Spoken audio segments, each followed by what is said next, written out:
self-contained ecosystem. So you're deriving as much fertility as possible.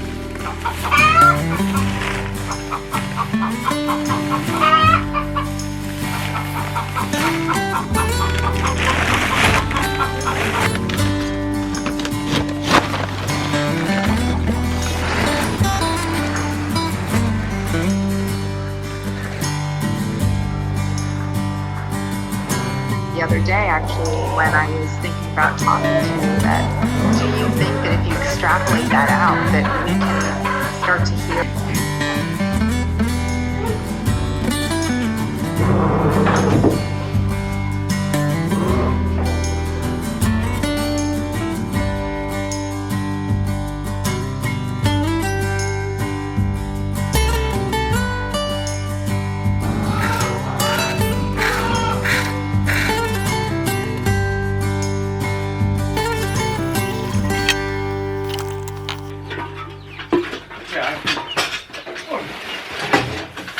So, ordering in feed is a big part of the routine. We tend to get bulk feed because we want organic and you can only get it in large quantities. So why don't you say it again without talking to me? So today we're getting ready for a feed delivery. We can buy feed locally, but we really want to use organic feed as much as possible. And in fact, we've moved on to organic feed as being our standard way of feeding.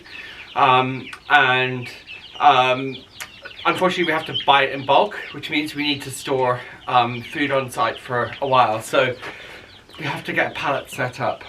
Yeah, I was just going to add to that, is that not many people locally feed organic, which means that the prices are super high to buy just like the odd sack here and there, and we are bigger than needing the odd sack here or there.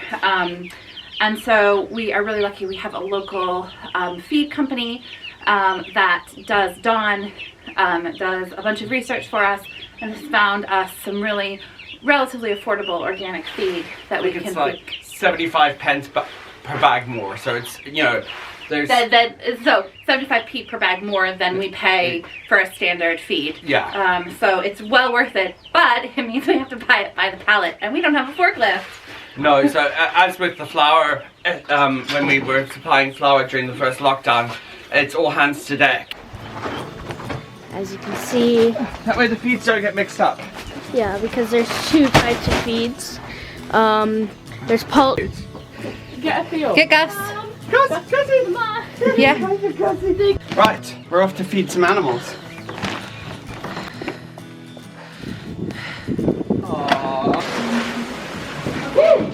You hear a lot of talk about grass-fed beef and milk, and the reality is that the vast majority of Jersey, in particular cows, here, at least in the UK, don't have the genetics for being fully grass-fed.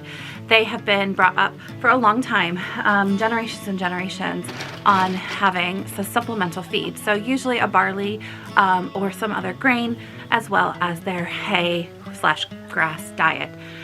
So we feed a bit of a calf mix, which is a high protein mix for the cow, just to help her keep her condition while also producing milk.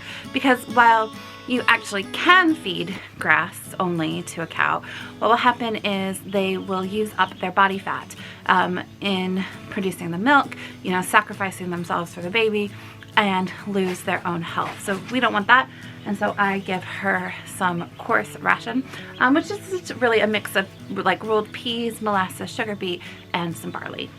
So while I milk her, she gets to eat just our haylage, which is just like hay. It just has a higher moisture content. The haylage is never organic. Our neighbor doesn't spray glyphosate to ripen anything, which is good, but he does use other chemicals and fertilizers. And it's just unfortunately one of those things. When you're really small, there's not a lot of options, and so we have to go with the flow. For us, it's really important to support our local businesses, our local neighbors and farmers. That's where we get our haylage, so that is what we do. So after she eats, after I milk her, she gets some nice feed. The bags of feed are super heavy. They're about 25 kgs. So to get it over to the barn, I use the kids' sledge.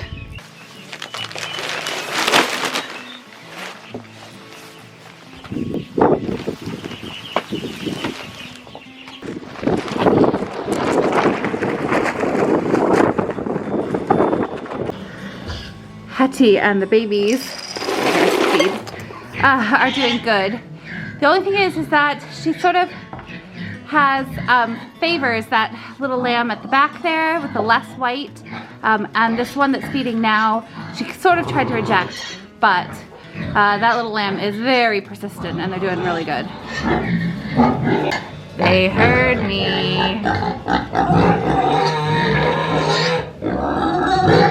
Are you guys hungry?